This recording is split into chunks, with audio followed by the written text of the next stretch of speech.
of state of ECOWAS, because the 4 are the members who have been, 4 countries are now under sanction. So out of 15, we are left with 11. Out of the 11, 4 of them are non-democrats. And we need to bear that in mind. One is Benin, whose leader re-engineered the constitution in order to entrench himself in power. The second is Togo. And Togo's case is very, very interesting. In 2005, when Eyadema passed away from heart attack, per the Togolese constitution at the time, it should have been the president of the Senate, like our parliament speaker, who should have become the new president. The high command of the Togolese armed forces installed Faure Nyasimbe as the president. Is that part of the democratic values that ECOWAS advances? Remember, this was in 2005. So Faure has been on the seat of power since 2005. Then in 2015, when it was time for him to leave, he re-engineered the constitution and then extended his stay in power. And he's still the president of Togo. Then go to Ivory Coast. Ouattara was at the center of the civil war, the one around which our late former president said, Zoufiasa. So Ouattara has been in power since 2011. When it was time for him to leave in 2020, he also re-engineered the constitution. Now he's going to serve another 2 terms, which take him to 2030. Then you go a couple of months ago in Senegal. Macky Sall was fighting with Abdoulaye Wade. You recall, all of us would recall. Macky Sall said, oh, I'm a Democrat. When I come to power, I'll serve my term, then I leave.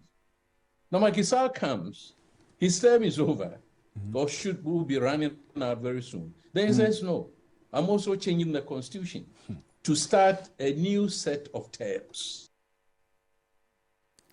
Kenal retired Festus Abuaji, and he's talking about the hypocrisy, in quote, of some of the leaders of ECOWAS. And so if these are the ones who are making the decisions for us, then what rights do they have to ask Niger to restore back to democracy when they are even breaking the constitution? Gabriela? That's a very good question. So taking it from where Nanaya ended up, because I agree with almost 90% of the things that she said. I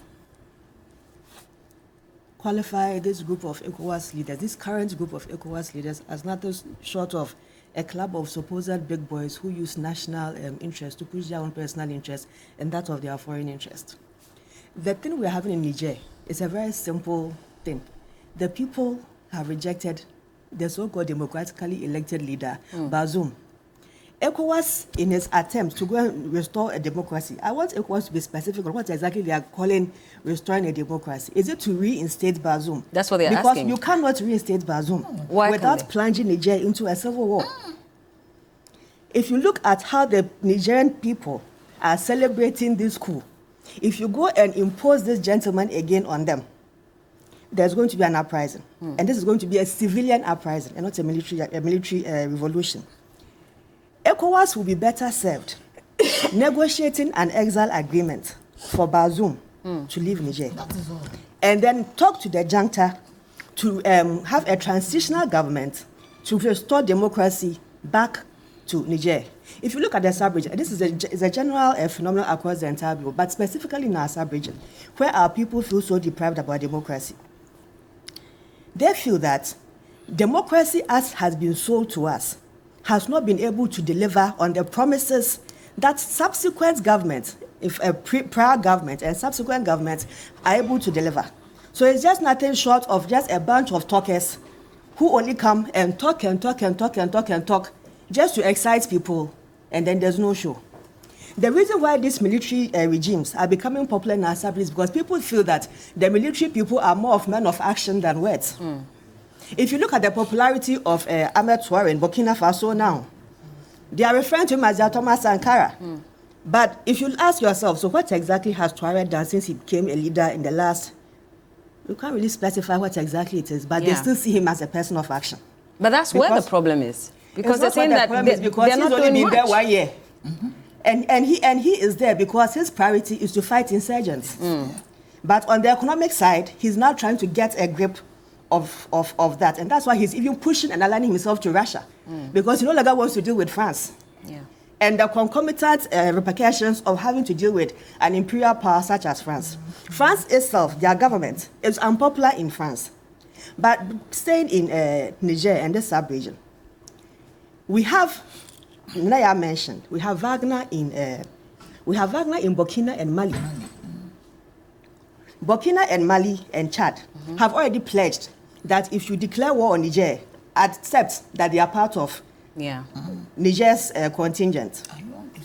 If you are going to start anything, if you are going to move troops to Niger, obviously Burkina border, Mali border is out. You now have Benin and Nigeria.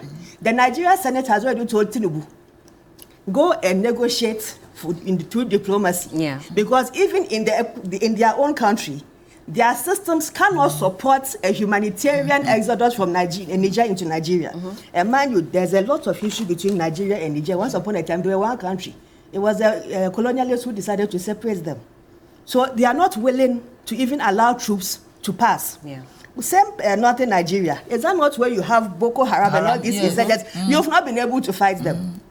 So when you are moving your artillery to Niger, maybe ECOMOG or whatever troops they go and mobilize, when they decide to move, they should start cleaning from northern Nigeria before they enter Niger.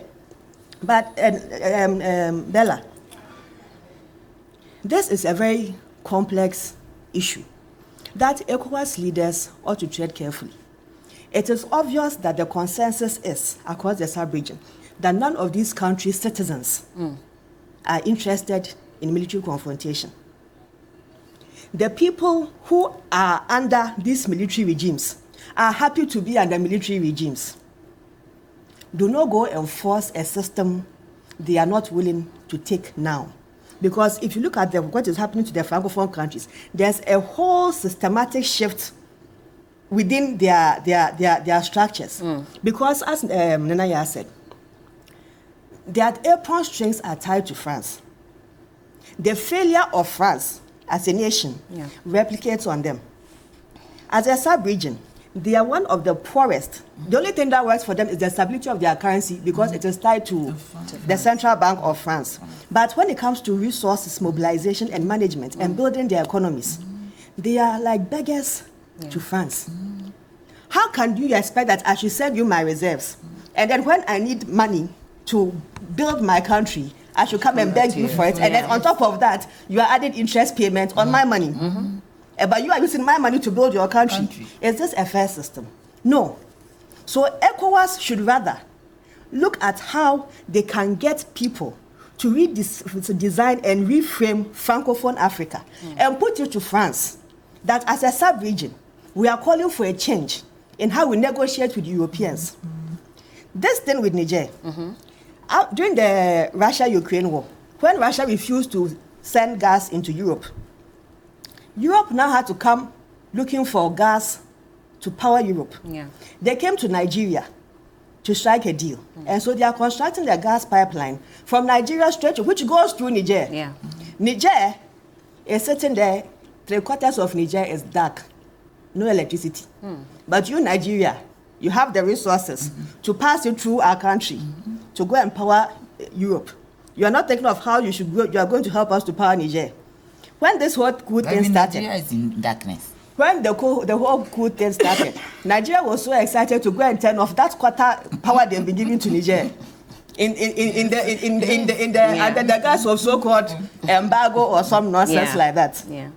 To show that there are some big words. I mean, the whole thing is just another creation of Western society with Western politicians to find another front to beef up their war enterprise. And if our ECOWAS leaders are going to allow themselves to be puppets, then whatever happens in our sub-region, they should understand that it is going to be on their heads. You're asking, when you were playing the video about Honorable Kennedy Japan and how we have to show some machoism that we're against these coups And we have to use Niger as an example, because when there's a coup, the first to suffer is parliament. Parliament is made up of politicians. Politicians make up government. If governments are unable to deliver, whose responsibility is it? It's not the politician. So if the politicians are failing, one group is failing to hold the other one to account. The other one is failing to deliver on good governance. And people say, we no longer want the two of you because both of you are useless to us. You want to show somebody materialism. You asked her some issues, and then let me give her examples. Contemporary times.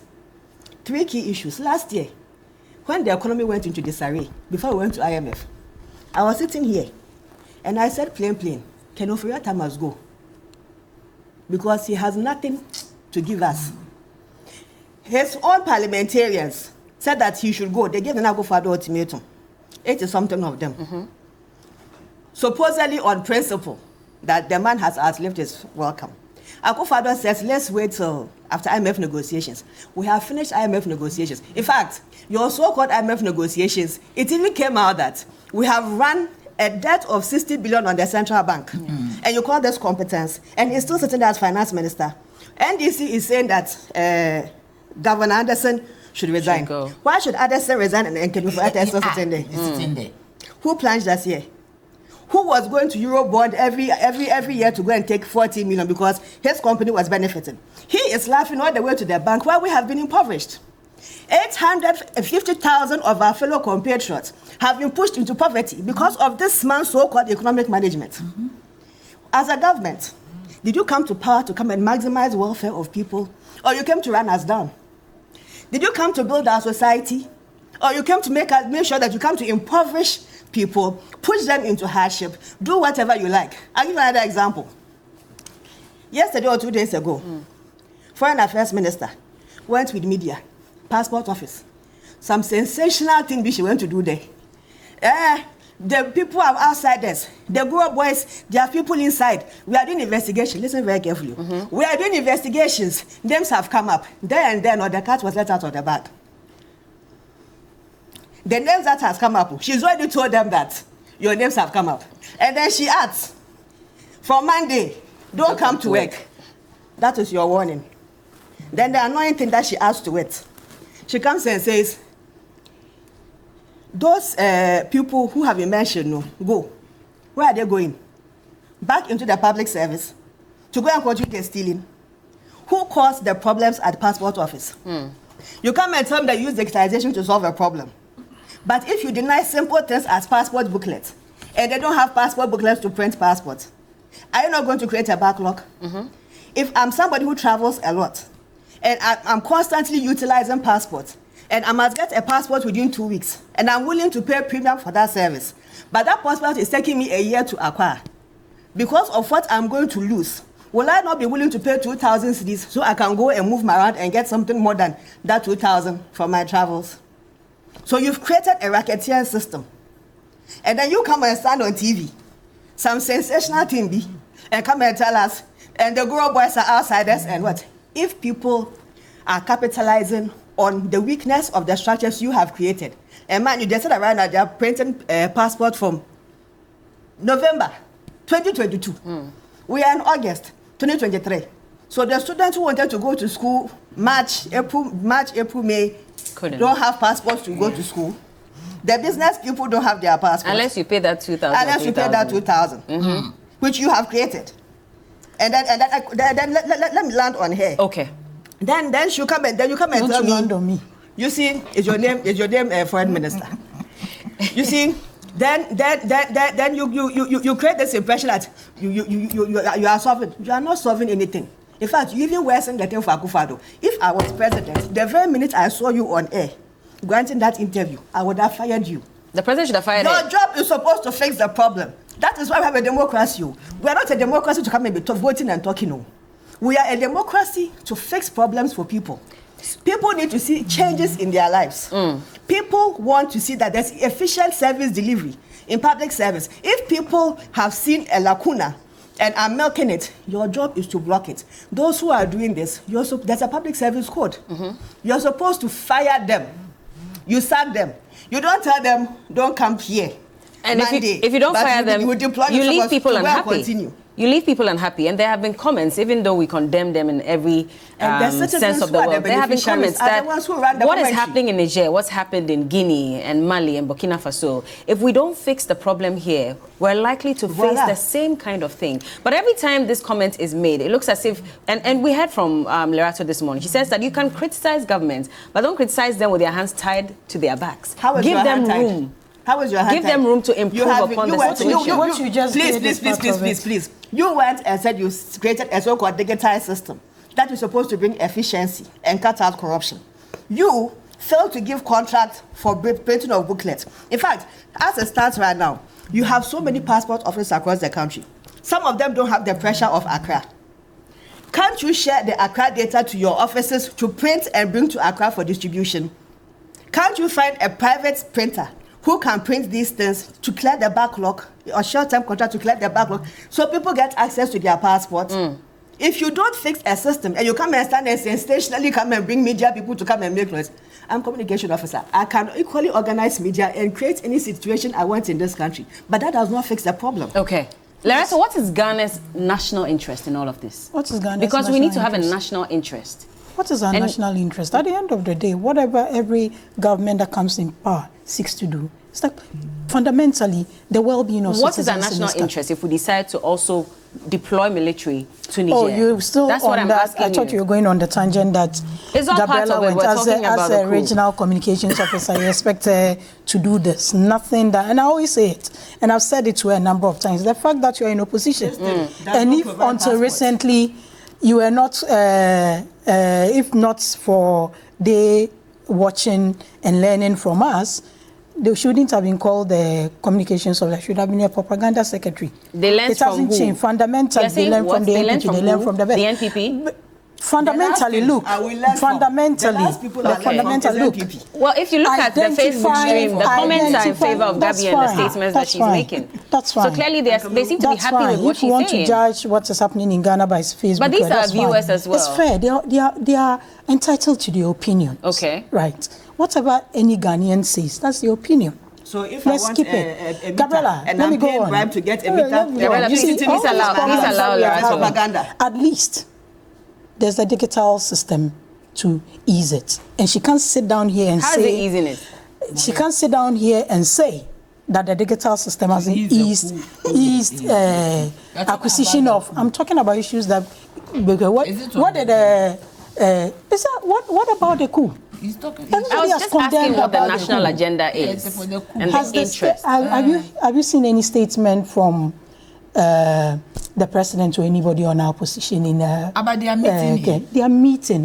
Is the meeting done? The meeting is today and tomorrow. Have they come out with any communique? But no. So should we not listen to citizens this is what and factor that into whatever meeting may be taking place? This is but I said that in my opening remarks before they came. With Gabi as late as usual. I said it. No, she was in traffic. I referred to the reportage on your network on how people in Niger are endorsing and all that. Yeah. I don't think anybody in their right sense of mind will endorse coup. Right? The approach you use to solve the issue is what we are looking at. ECOWAS heads of state met in Abuja, came out with a communique. Sending troops is one of the options they outlined, right? I don't think, right, as an individual, and this is talking as an individual, which I'm actually not supposed to do, don't think that taking troops either. But I don't think that with the meeting that they are going to have, I don't think they are having that meeting just to say we are going. This meeting is to have a holistic plan to how to approach the whole issue. But what would be Ghana's interest in this? What would be Ghana's interest? We need to have a national interest, which is what I keep asking you. At the end of the day, Ghana's interest, even before whatever statement will be issued by His Excellency the President Ompiavo. Bear in mind that we've not been able to resolve the Boko crisis. Whatever interest, even before a statement on the position of Ghana is released to citizens, is at the end of the day enhancing democracy and the well-being of citizens within the sub-region and within the continent and within our country. What I don't think we should be encouraging is people thinking that coups are the way out. Coups will never be the way out. Coups can never be the way out. We've seen Burkina, we've seen Mali, we've seen Gambia, we've seen other places in this country. But when coups citizens will never are be in favor a of way it, what does it mean? Come again? When citizens are in favor But of I it, don't, because I don't we've heard a Nigerian say that about 90% of the but Nigerians are in favor. You don't think they will want to go back to constitutional rule? You don't think so? Well, I'm sure they would, but it depends on who leads. They may be in favor of the approach of ousting the current president, but I don't think they want to stay in the conditions that they are in now with all that is happening. The security chiefs are meeting today and tomorrow. Let's all, experts have shared their opinions. I don't think these people are living in islands. They talk to people. They have advisors. What do you think would be the other way? Because Nana has said that maybe ECOWAS should negotiate with France, rather, and find a way to relieve these Francophone countries from the grips of France. At least that is another way. I think that's getting into what do you think? I think that's getting into the purview of AU. Don't you think so? You don't think that you should share an opinion on it? Come again. You don't think you should share an opinion? What do you think? Because clearly Ghanaians are saying we don't think deploying troops is the way to go. Like, I was just thinking about it. Sometime back, I think Nigeria tried something similar. It didn't work. Even Ghana, when President Kufuor raised the extension of the tenure, there was great opposition to it. With what is being said, it's like these things are more rife in the Francophone speaking, and I allude to that. But is the way out just throwing opinions in the air? I think the way out is broader consultation thinking. So if ECOWAS thinks, and from what security chiefs pick up from all the things that, because there's some information, as we sit here, His Excellency the President, we are talking in Ghana, maybe preview to security briefings, you and I are. And it changes these days, it changes by the second. We've seen all these terrorist attacks, all these jihadist attacks and all that across our borders. So when it comes to these things, we need to be measured in the way we push some of these things. There are a lot of issues that are going on, but let the people who get the right information deal with it. That doesn't debar anybody from stating their opinion or their expert advice on it. Kenel did that nicely. He addressed the issues and all that. But you see, if you go attacking persons of individuals who are supposed to take a decision, it also doesn't augur well. He's giving it expert advice. This is what he thinks based on the happenings over the years, and this is what he recommends. That is the way forward. I don't think the ECOWAS chiefs don't go. Definitely, as a retired colonel, he has colleagues. He will be talking to them too. So when it comes to these things, let's also let coup heads prevail and all that. But I will repeat it.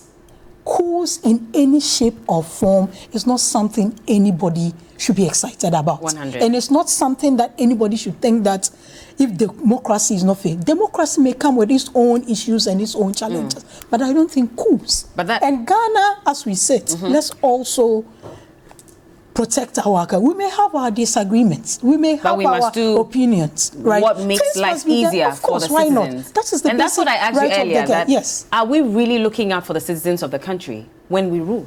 Look, policies may be taken with intentions, with projected outcomes. They may not end up the way they are. That doesn't mean the policy was bad. That is why you keep reviewing things and doing them better. Well, there's 10% tax on betting. Yes, 10% tax on betting. Yeah, I'll let you come in briefly. I just want to hear.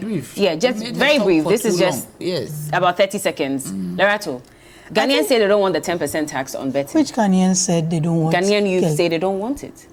How? When? When you say how, when? Have you not watched the news? You've not listened to commentary?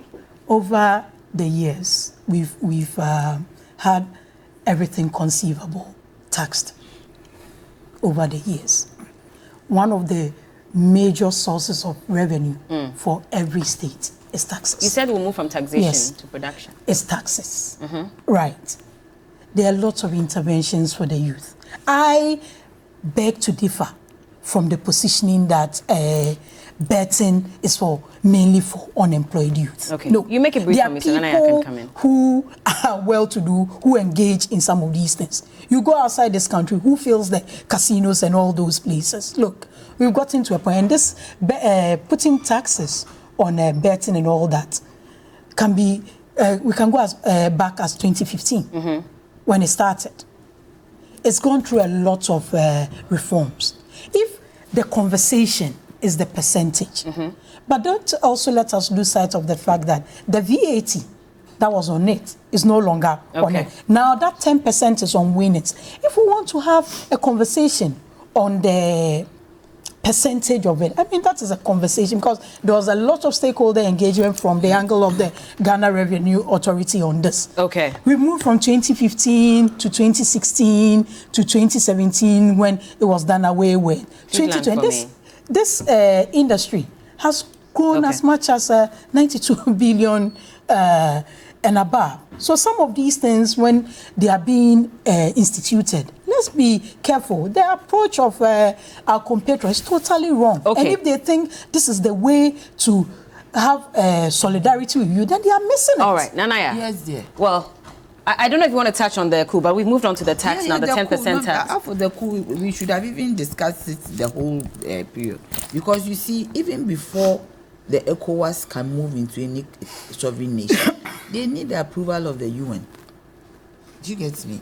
That is why Niger has appealed to the UN to make sure that they don't come there. Not because maybe they are afraid or anything, but they are thinking of their citizens. You asked, what is this going to help us? Laratu was saying that the AU has to, the AU too has to be involved. You can't just get up and put troops together and enter somebody's country. The AU too has to be involved. These bodies have to be involved. Do you get it? But how is it going to benefit? It's not going to benefit us. It's going to bring misery and sorrow. Because if the people start retaliating on common civilians, then we are in trouble. Do you get me? If they are not winning the war, they will retaliate on common civilians.